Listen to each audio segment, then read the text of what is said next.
Good afternoon, Garnett. Welcome to the show. Jaspreet, great to be with you today. Yeah, same here. Okay, so let's talk about the latest polls. Latest polls are suggesting around 6% voters are supporting People's Party of Canada. Should the Conservatives be worried about this?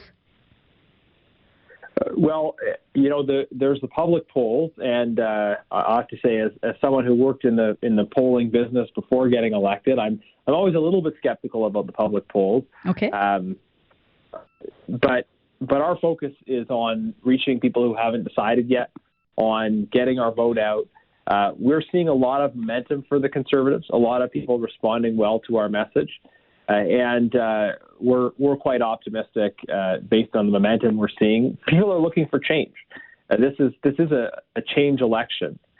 People have seen through, I think, the way that the Prime Minister has put his own political interests ahead of the national interest, calling an election in the middle of the fourth wave of the pandemic. And I think people can see clearly that the choice is, do we have a Liberal government or a Conservative government after the next election? And Conservatives have a clear plan for economic recovery that we will deliver if we're able to form a government after September 20th. Mm-hmm. Okay, immigration is a very important issue for the South Asian community especially. Yeah. How's your party planning to be fair and balanced on this front? Well, we have a very detailed immigration plan that's in our platform. I'm very proud of it. It responds to what a lot of people have been saying to us, and it reflects the need to just make our immigration system function better, address some of the structural challenges that Conservatives are supportive of immigration. We want to have a strong immigration system that works for those who are using the system. People can find it on page 125 of our platform. The platform is at conservative.ca/plan. It includes a commitment around addressing administrative backlogs, creating an efficiency mechanism where people that are facing long delays can pay an expedited processing fee to speed up their application, and that money will all go towards hiring more people to do that processing. That will increase our capacity to do processing for everyone. We need to strengthen family reunification, reform the system, scrapping the lottery-based system, and having a fair system, investing additional resources into expediting those applications and extending the tenure of the super visa from 2 years to 5 years. We're going to launch a credential recognition task force, a national task force bringing stakeholders together to strengthen credential recognition. We need to also fix the broken visitor visa system. I have heard from many people that for family weddings, other important occasions, they have been denied, arbitrarily been denied visitor visas. And if we strengthen the effectiveness and efficiency of our asylum system, then we won't have to worry about the risk of people claiming asylum when they come to Canada on visitor visas. Will be able to offer that opportunity to more people.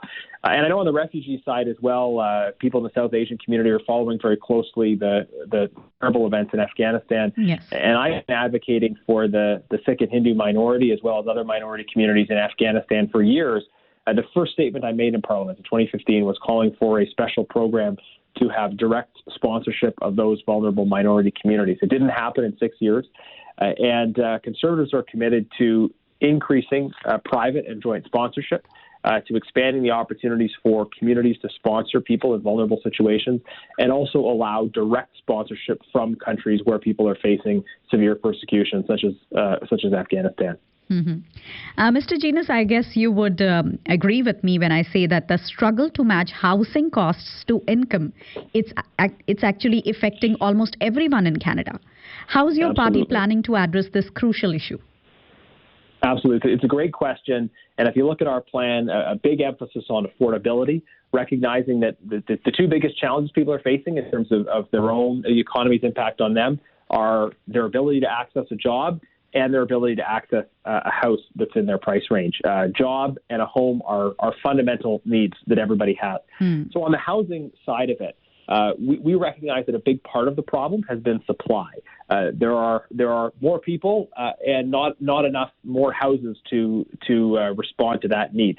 So we're going to put in place a short-term, immediate plan to respond to this crisis, building 1 million new housing units over the next 3 years. This is through new incentives for developers, incentives for municipalities to increase density, and tying that to infrastructure funding.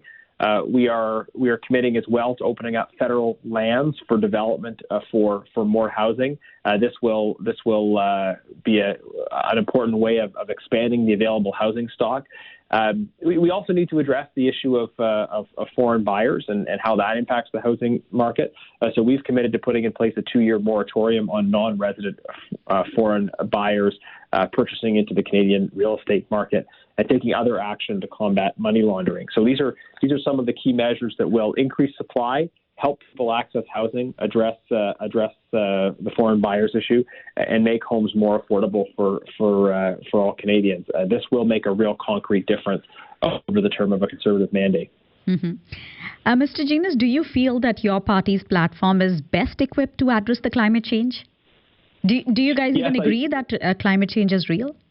Yes, absolutely. Our party has a very strong plan responding to the challenge of climate change. I think our plan is better than the Liberal plan. There are a number of key differences.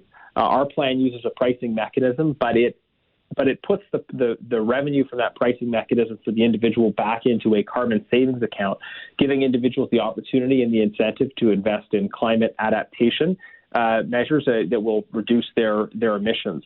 One key distinction is that we're bringing in carbon adjustment tariffs. So this is really important. Under the Liberal plan, people pay a carbon tax in Canada, but if they're a company, they move their operations to another country and they're selling back into Canada, then they actually have a competitive advantage over that Canadian company. So you have the same emissions taking place, they're just happening in another country. So what we've said is that if you want to have a functioning price mechanism, then you need to have adjustments at the border to discourage people from simply taking their production out of the country but continuing to create the same emissions. Climate change is a global problem.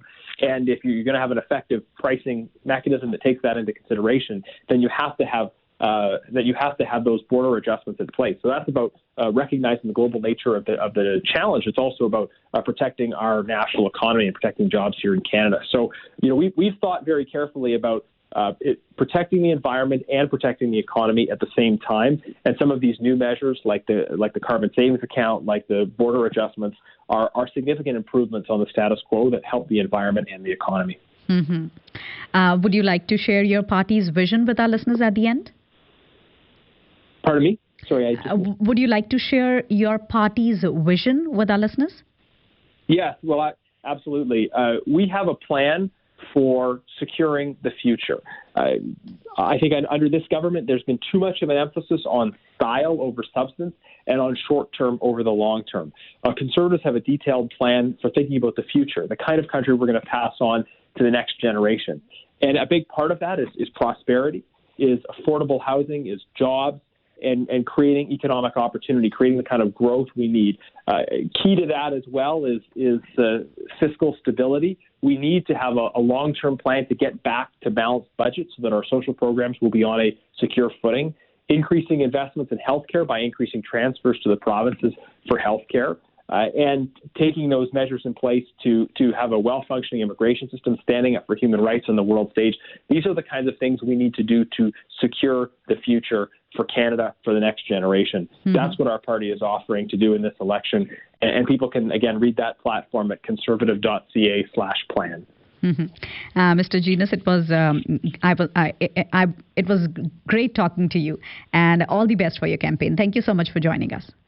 Thank you so much for this opportunity. Take care. Thank you.